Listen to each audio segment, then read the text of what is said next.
Estas palabras ya son parte de nuestro lenguaje cotidiano. Muchas veces las usamos para nombrar características personales, situaciones que nos hacen sufrir, errores que repetimos, actitudes que queremos cambiar. Estas palabras vienen del psicoanálisis. ¿Y qué es el psicoanálisis? Es una teoría para comprender el inconsciente y una terapia para superar nuestros problemas anímicos. El rol del analista, entonces, es ayudarnos a descubrir la raíz de esos problemas.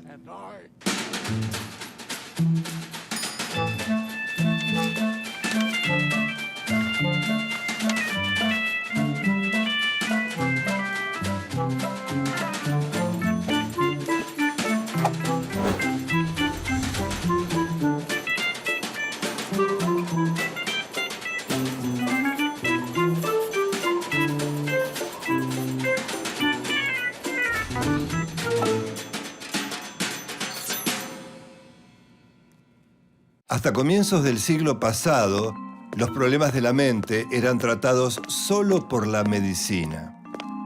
Fue precisamente un médico austríaco, Sigmund Freud, quien se dispuso a indagar en las profundidades de la mente, y lo hizo de una forma muy particular, a través de la palabra.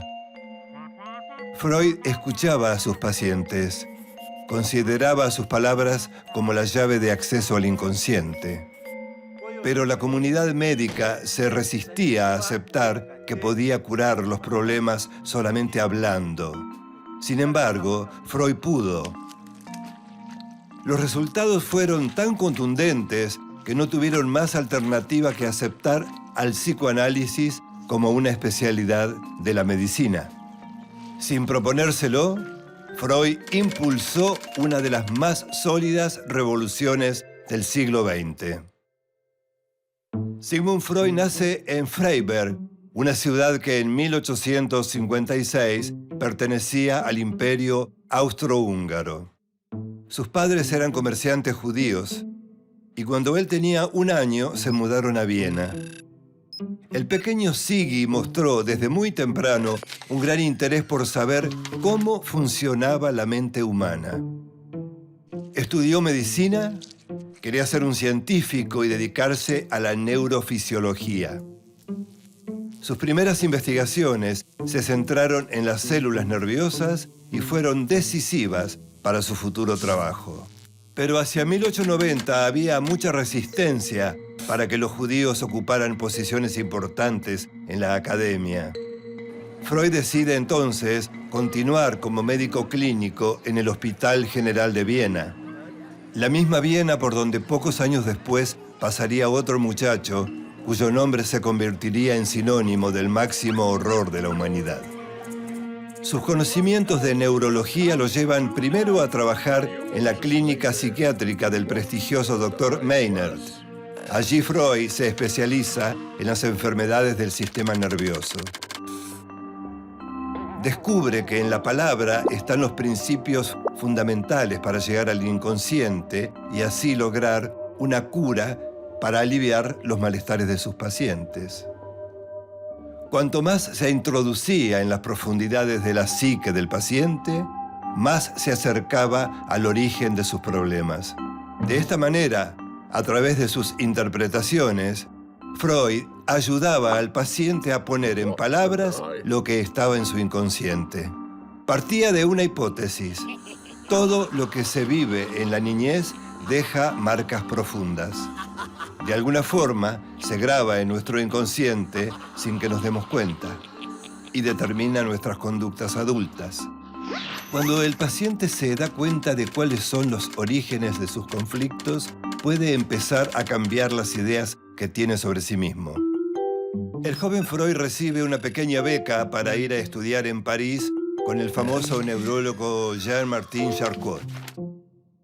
En esa época, cualquier síntoma que no podía ser explicado se atribuía a algún tipo de histeria. Y como no había cura aparente, los médicos recomendaban baños termales, masajes, electroterapia o reposo. Durante sus estudios con Charcot, Freud llegó a la conclusión de que la neurosis es un trastorno de la personalidad, no una enfermedad del sistema nervioso.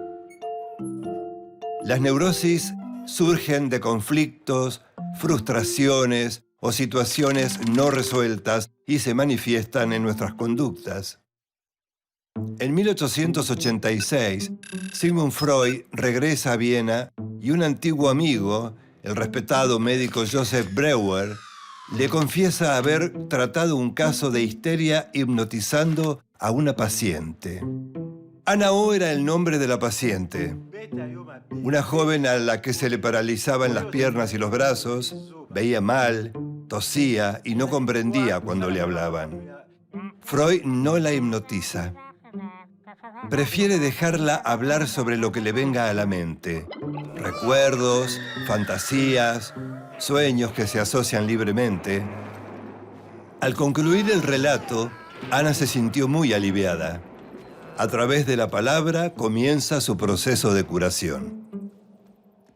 La asociación libre no es el único camino al inconsciente. Freud descubre que los sueños también expresan deseos no manifiestos. En 1896 escribe La interpretación de los sueños. En este estudio explica que a través de los sueños también es posible abordar cuestiones arraigadas en el inconsciente. Es decir, los sueños son otra de sus llaves de acceso. En 1905, Freud publica sus investigaciones en 3 ensayos de teoría sexual. Vinculó el goce con la sublimación. Los deseos sexuales son impulsos que buscan los primeros goces que tuvimos. Por eso Freud separa lo genital de lo sexual. Hombres y mujeres obtenemos placer sexual no solo de la estimulación de la zona genital. Todas las superficies del cuerpo son zonas erógenas. Las personas satisfacen parcialmente esos deseos en la vida sexual y en los sueños. Freud distingue entonces 3 etapas en el desarrollo psicosexual de cada uno. La primera etapa es la oral, cuando la mayor satisfacción del bebé se la da el alimento. Por lo tanto, el placer lo obtiene al succionar. Pero cuando la madre le retira el pecho, el bebé siente algo así como la expulsión del paraíso. El bebé entra en la segunda etapa. Freud considera que retener y soltar le causa placer. La tercera etapa aparece a los 3 o 4 años, cuando el niño o la niña descubren que llevando las manos a la zona genital obtienen placer. Comienza la curiosidad, la angustia y la confusión que provocan las diferencias entre la anatomía sexual del varón y de la niña. Entre los 5 y 6 años, el niño entra en la fase del complejo de Edipo. Los sentimientos del niño hacia la madre y de la niña hacia el padre entran en pugna. Sienten por ellos amor y celos, rivalidad y dependencia. Esos sentimientos incidirán en la formación de su carácter, en su diferenciación y orientación sexual. La teoría de la sexualidad desarrollada por Freud lo hizo famoso, pero no por las razones que él hubiera deseado. Él buscaba hacer un aporte a la comprensión de la represión. Durante la Primera Guerra Mundial siguió buscando respuestas a un conflicto neurótico de base: lo que deseamos versus lo que hacemos. Freud dijo que todas nuestras conductas estaban al servicio de reducir esta tensión. Postuló un nuevo modelo dinámico de la psique. El ello reúne nuestros impulsos primarios. La mente de un bebé es fundamentalmente ello. Al empezar a darse cuenta de algunas cosas, una parte del ello abstracto del bebé empieza a crear su yo. Freud adjudica al yo varias funciones. Primero, puede actuar como una guía ante la realidad. También es un inhibidor de un impulso inconsciente que lo convierte en un mecanismo de defensa. El super-yo es la mirada de los padres por encima de la propia. La Primera Guerra Mundial pareció una prueba terrible para la conciencia moral. Cuando terminó, Freud dijo que una cosa es moralidad y otra conciencia moral, demostrando que su teoría del yo también se podía aplicar al inconsciente y a los comportamientos de la sociedad. Sigmund Freud sostuvo que la moralidad tenía algo de superyoica, de imposición, y que la conciencia moral echaba raíces en la parte reprimida de la sociedad. Cuando la población dejaba de pensar por sí misma y depositaba su guía en un único líder, un superyo grupal se imponía sobre el yo. En 1933, mientras los nazis quemaban sus libros y los de muchos grandes pensadores modernos, Freud todavía pensaba que la civilización había avanzado. Se equivocaba. Si no hubiera huido de Alemania a Londres, los nazis lo habrían enviado a un campo de concentración e incinerado como a millones de judíos, incluidas sus propias hermanas. Sus ideas despertaban resistencia en círculos médicos, científicos, religiosos y políticos, pero al mismo tiempo generaban líneas psicoanalíticas distintas a las suyas. Fue admirado, resistido y cuestionado en proporciones iguales. Y dejó una importante herencia en sucesores como Carl Jung, Alfred Adler y Melanie Klein, entre otros. Una de sus discípulas más reconocidas fue la misma Anna Freud, su hija menor, quien desde muy joven se convirtió en su asistente personal. Cuando en 1923 a Freud le diagnostican un cáncer en el paladar, Anna se vuelve también su enfermera y representante oficial. Con los años, el padecimiento psíquico se independizó de la medicina y millares de médicos estudiaron al psicoanálisis y abrieron sus consultorios. El psicoanálisis se volvió parte central de la cultura de Occidente en el siglo XX, atravesando en gran medida todos los aspectos más importantes de nuestras vidas.